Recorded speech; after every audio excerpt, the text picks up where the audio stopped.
আমার শ্বশুরবাড়ির সবাই আমাকে পছন্দ করত শুধু একজন ছাড়া। আর সে হলো আমার শাশুড়ি আম্মা। আমার শাশুড়ি আম্মা আমাকে কিছুতেই পছন্দ করত না। আর তাই আমার শাশুড়ি আম্মা শ্বশুরকে কুপরামর্শ দেয়। আর আমার শাশুড়ি আম্মার কথায় আমাকে একদিন বাথরুমে নিয়ে আমার সাথে। বাকিটা গল্পতেই বলছি। আমার শ্বশুরবাড়িতে প্রাইভেসির বিরাট সমস্যা। উপরতলার কথা নিচতলা থেকে শোনা যায়। রিফাত যখন আমাকে বিয়ে করে এ বাড়িতে নিয়ে এলো, সবার মাথায় যেন আকাশ ভেঙে পড়ল। আমার শাশুড়ি রিফাতকে উপরে নিয়ে যা বললেন তার মর্ম হল, রিফাতর জন্য খুব বড়লোকের হার্ভার্ড ইউনিভার্সিটিতে পড়া মেয়ের বিয়ে কথা চলছিল। এর মাঝে রিফাত কেন একটা গরিব গুরবা মরহুম সাংবাদিকের মেয়েকে বিয়ে করে এনেছে? এই মেয়েকে নিয়ে কি আত্মীয় স্বজনদের সামনে মুখ দেখানো যাবে?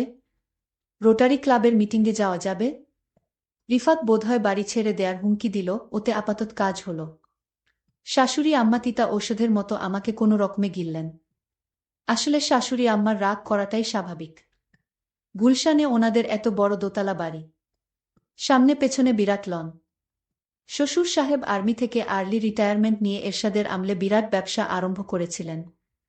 সমাজের রাঘব বোয়ালদের সঙ্গে ওনার যাতায়াত। ছেলে রিফাত 6 ফুট লম্বা, সুদর্শন, বিশ্ববিদ্যালয়ের উচ্চতম কর্মকর্তা। পড়ালেখায় ভালো বলে বিসিএস দিয়ে ইনকাম ট্যাক্সে ঢুকেছে। সেই ছেলে কিনা এমন একটা মেয়েকে ঘরে এনেছে যার বাবা তো নেই, আদাবরে কোনোরকম বাড়ি ভাড়া করে থাকে। আমার শ্বশুর সাহেব মনে হলেন না এ নিয়ে বিশেষ ভাবিত। তিনি প্রথম দিন থেকেই একটা নিরপেক্ষ অবস্থান নিলেন। আমাকেও দুঃখ দিতে চাচ্ছেন না, আবার শাশুড়ি আম্মাকেও খেপাতে চাচ্ছেন না।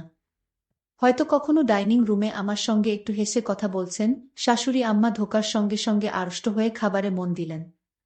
রিফাত সকালে অফিস চলে যায়, বাবা চলে যান ব্যবসার কাজে। সংসারের নৌকায় অস্বস্তির ঝড়ে দুলতে থাকি আমি আর শাশুড়ি আম্মা। প্রথম 1 মাস শাশুড়ি আম্মা আমার সঙ্গে একটুও কথা বলেননি। এমনভাবে দৃষ্টি হানতেন মনে হতো আমি কোনো ডাকিনী যোগিনী, টাকার লোভে ওনার ছেলের মাথা খেয়েছি।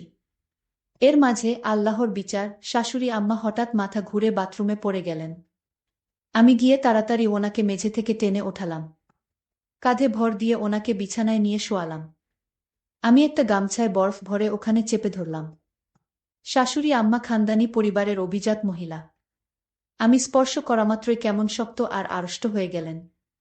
মনে হলো আমি চলে গেলেই বাঁচেন। আমি বরফ হাতে নিয়ে বললাম, আপনার অনেক কষ্ট হচ্ছে, আমি আপনারে যত্ন করি। আম্মা, খুব ব্যথা লাগছে বুঝি? শাশুড়ি আম্মা শুকনো গলায় বললেন, সুরাইয়াকে ডাকা হোক।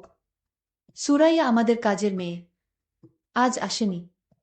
আমি বললাম, সুরাইয়া তো আজ আসেনি আম্মা, দারোয়ান ভাই আছে। 1 গ্লাস পানি আনা হোক। আম্মা, এভাবে প্যাসিভ ভয়েজে না বলে অ্যাক্টিভ ভয়েজে কথা বললে ভালো লাগতো। শাশুড়ি আম্মা কটমট করে তাকিয়ে বললেন, পানি আনছো না কেন? আমি পানি এনে বললাম, আমার একটা নাম আছে, টুম্পা। আপনার ছেলে বলে টুম্পুমনি। আপনার তো কোনো মেয়ে নেই, টুম্পা বলে ডাকবেন, দেখবেন মনটা ফুরফুরা লাগবে। মা কোনো জবাব দিলেন না, ধক ধক করে পানি খেয়ে পাশ ফিরে শুয়ে পড়লেন। শাশুড়ি আম্মা প্রথম প্রথম আমার রান্না খেতেন না। বাথরুমে পড়ার পর থেকে খাওয়া আরম্ভ করেছেন। আমি রুই মাছের মাথা, ইলিশ মাছের পেটির টুকরো শাশুড়ি আম্মার দিকে এগিয়ে দিই।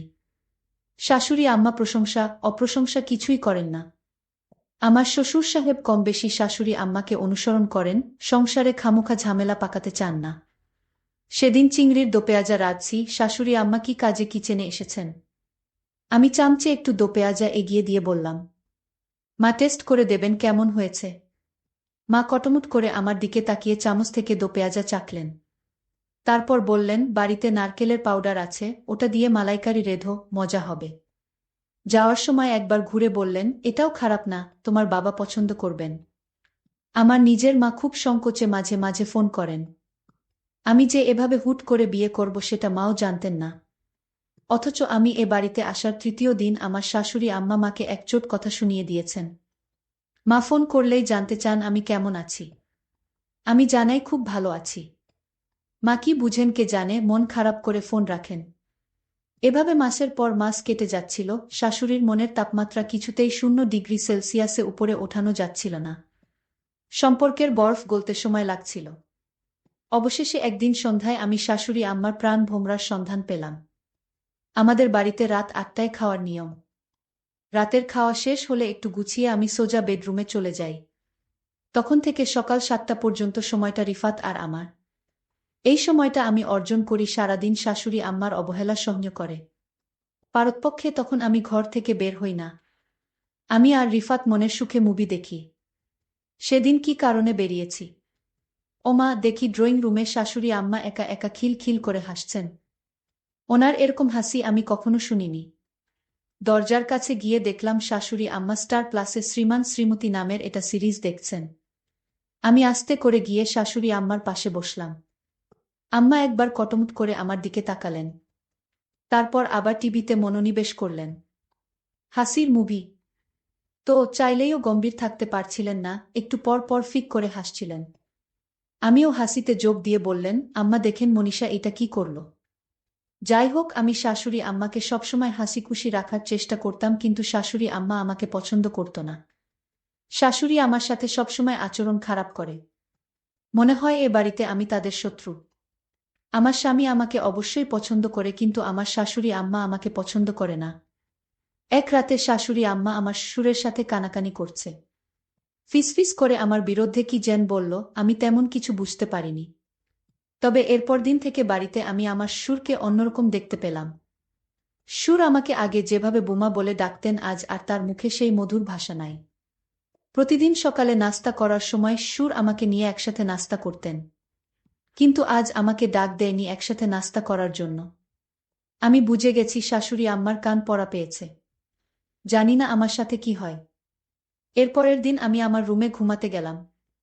তারপর শ্বশুর আব্বা গভীর রাতে আমার রুমে প্রবেশ করল। আমি শ্বশুর আব্বাকে জিজ্ঞেস করলাম, বাবা আপনি এত রাতে আমার রুমে কেন? শ্বশুর আব্বা বললেন, শোনো মা, আমি তোমায় একটা কথা বলতে চাই। তুমি আমার কতটা রাখবে? কি কথা শ্বশুর আব্বা? শ্বশুর আব্বা বললেন, শোনো মা, এই বাড়িতে থাকতে হলে তুমি আমার একটি কথা রাখতে হবে। শ্বশুর আব্বাকে বললাম, কি কথা? কিন্তু শ্বশুর আব্বা বললেন, অন্য একদিন বলবো। আজ থাক, এখন তুমি ঘুমাও। শ্বশুর আব্বার মধ্যে আমি এক অন্যরকম দৃষ্টি দেখতে পেলাম, যা আমি আগে দেখিনি। এ বাড়িতে আমি প্রায় 6 মাস ধরে আছি। আজ শ্বশুর আমাকে কি বলতে চেয়েছিল তা আমি জানি না। এর 2-3 দিন পর আমি লক্ষ্য করলাম শ্বশুর আব্বা আমাকে তার মনের ভিতর লুকায়িত কথাটা বলার চেষ্টা করছে। আমি মনে মনে চিন্তা করলাম, শ্বশুর আব্বা কি বলতে চায় তা আমি শুনতে চাই। পরের দিন রাতে আমার শরীরে প্রচণ্ড জ্বর আসছিল, আমার খুব খারাপ লাগছিল। আমার পাশে কেউ নেই, একা একা রুমে জোরে আমি কাকড়াতে লাগলাম। এমন সময় হঠাৎ শ্বশুর আমার রুমে প্রবেশ করল। আমি শ্বশুর আব্বাকে দেখে চমকে গেলাম। আমি বললাম, শ্বশুর আব্বা আমার শরীরের প্রচণ্ড জ্বর, আমার মাথা ব্যথা করছে। শ্বশুর আব্বা বললেন, মা আমি তোমার মাথায় একটু ম্যাসাজ করে দেই, তাহলে তোমার মাথা ব্যথা কমে যাবে। আমি বললাম, শ্বশুর আব্বা আপনার কষ্ট করতে হবে না। আমি বুঝতে পারলাম শাশুড়ি যেদিন শ্বশুরকে কানে কানে কিছু বলার পর থেকেই শ্বশুর আমার সাথে এমন ভালো ব্যবহার করছে। জানি না এটা কি ভালো ব্যবহার নাকি আমার সাথে অন্য কিছু হতে যাচ্ছে। যাই হোক, শ্বশুর আব্বা বললেন, মা তোমার শরীরের অনেক জ্বর, তাছাড়া তোমার মাথা ব্যথা করছে, আমি তোমার মাথায় ম্যাসাজ করে দেই। আমার মাথাটা এত ব্যথা করছিল, আমি কিছুতেই আর না করতে পারলাম না। আর তাই শ্বশুর আব্বা আমার মাথায় মালিশ করে দিচ্ছিল। আমার খুব ভালো লাগছিল। আমার মাথা ব্যথাটা অর্ধেক কমে গিয়েছে। শ্বশুর আব্বা আমাকে বললেন, মা আমি তোমার আর কোথায় মালিশ করে দিব? আমি বললাম, বাবা আমার মাথা ব্যথা কমে গিয়েছে, আমার আর মালিশ করা লাগবে না। আপনি এখন রুমে গিয়ে ঘুমান। শ্বশুর আব্বা বললেন, ঠিক আছে বৌমা, তাহলে তুমি ঘুমিয়ে পড়ো, আমি সকালে আবার আসব।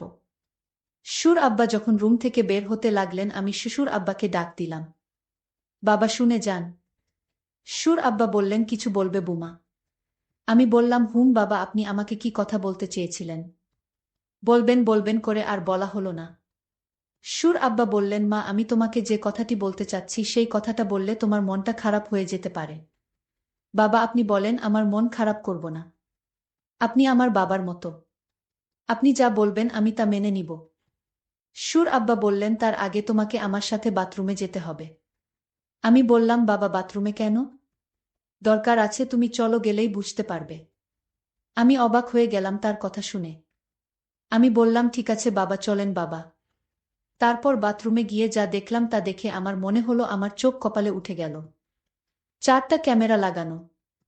আমি বললাম, বাবা এখানে ক্যামেরা লাগনো কেন? বাবা বললেন তোমার শাশুড়ি আম্মা এই ক্যামেরা লাগিয়েছে। আমি জিজ্ঞেস করলাম কেন এখানে ক্যামেরা লাগানো হয়েছে। সুর আব্বা বললেন তোমাকে ব্ল্যাকমেইল করার জন্য এখানে ক্যামেরা লাগানো হয়েছে। তোমার স্নানের অনেক ভিডিও তোমার শাশুড়ি আম্মার কাছে আছে। আমি বললাম সুর আব্বা আমি যেদিন প্রথম বাথরুমে স্নান করতে এলাম সেদিন আমি এই ক্যামেরা লক্ষ্য করছিলাম। আর তারপর থেকে আমি এই বাথরুমে স্নান করি নাই। আমি এই বাড়িতে যেদিন পা রাখলাম সেদিনই বুঝতে পারলাম আমার শাশুড়ি আম্মা আমাকে এ বাড়ি থেকে তাড়ানোর জন্য আমার সাথে এমন কিছু একটা করবে। কিন্তু আমি তো আর বোকা না, আমিও সতর্ক হয়ে গেলাম। সুর আব্বা আমাকে বলল তাহলে আমি যে ভিডিও দেখলাম সেটা কার ভিডিও? আমি বললাম বাবা আপনি ভালো করে লক্ষ্য করে দেখেন সেটা আমি না, আপনার নিজের মেয়ের ভিডিও। বুমার কথা শুনে চমকে গেলাম। আমার মেয়ের ভিডিও আর আমি চিনি না। সুর আব্বা আমার কথা শুনে দৌড়ে শাশুড়ির রুমে গেল আর বলল ভিডিও প্লে করো, এটা তো বুমার ভিডিও না। এটা আমাদের নিজেদের মেয়ের ভিডিও, তুমি যার ভিডিও ইন্টারনেটে ছেড়ে এ বাড়ি থেকে বের করতে চাইছো সেটা তো বুমা না, সেটা আমাদের নিজেদের মেয়ের ভিডিও।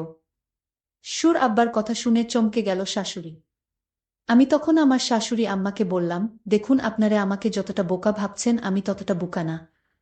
আপনারা আমার মানসম্মান নষ্ট করতে চেয়েছিলেন, কিন্তু আল্লাহর কি খেলা, এখন আপনার মেয়ের মানসম্মান নষ্ট হতে চলেছে। শাশুড়ি বলল তুমি তো অনেক চালাক মেয়ে, আমি ভেবেছিলাম তুমি বোকা, আজ দেখলাম তুমি তো অনেক পাকা একটা মেয়ে। এমন সময় আমার স্বামী আমার ঘরে এসে হাজির, আমাদের কথাগুলো শুনছিল। আমাদের কথাগুলো আমার স্বামী শুনে মাকে বললেন মা আপনি আপনার বুমাকে এমনটা করতে চেয়েছিলেন। আপনার বুমাকে পছন্দ না হলে আমাকে বলতেন, আমি এ বাড়ি থেকে আমার স্ত্রীকে নিয়ে চলে যেতাম। তখন হুট করে শ্বশুর বলে উঠল তোমার মা চেয়েছিল এ বাড়ি থেকে কিভাবে বুমাকে তাড়ানো যায়। তোমার মা আমাকে কানপড়া দিয়ে বলেছিল এমন কিছু তোমার স্ত্রীকে খাওয়াই যেন সে তিলে তিলে মারা যায়। আমার পক্ষে এটা করা সম্ভব হলো না, কারণ আমারও তো একটা মেয়ে আছে। আমি বুমার প্রতি এমন অত্যাচার করতে পারলাম না। বুমা যেদিন জ্বরে তরতর করছিল, মাথা ব্যথায় কাকড়াচ্ছিল, সেই দিন তার মুখখানা দেখে আমি তার মায়ায় পড়ে যাই। আর সেই দিন থেকে সিদ্ধান্ত নেই এই বাড়ি থেকে আমি বুমাকে কিছুতেই যেতে দিব না। সুর আব্বা বললেন পরের মেয়ের ক্ষতি করতে গিয়ে এখন নিজের মেয়ের ক্ষতি হচ্ছে। সুর আমার স্বামীকে বললেন বাবা তোকে আমি গুলশানে আরও একটা বাড়ি কিনে দিচ্ছি, তুই সেখানে বুমাকে নিয়ে চলে যা, নতুন করে সংসার শুরু কর। শাশুড়ি আম্মা তখন হাউমাউ করে কান্না করে বলল আমার ভুল হয়ে গেছে বুমা, তুমি আমায় ক্ষমা করে দাও। আমি বললাম মায়েরা কখনো ক্ষমা চাইতে নেই, মা আমাদের সাথে আপনিও থাকবেন এটাই আমি চাই। প্রিয় বন্ধুরা তোমাদের কাছে গল্পটি কেমন লাগলো তা কমেন্ট করে জানাতে ভুলবে না। আর এরকম নতুন নতুন ভিডিও পেতে আমাদের চ্যানেলটিকে সাবস্ক্রাইব করে পাশে থাকবেন। ধন্যবাদ।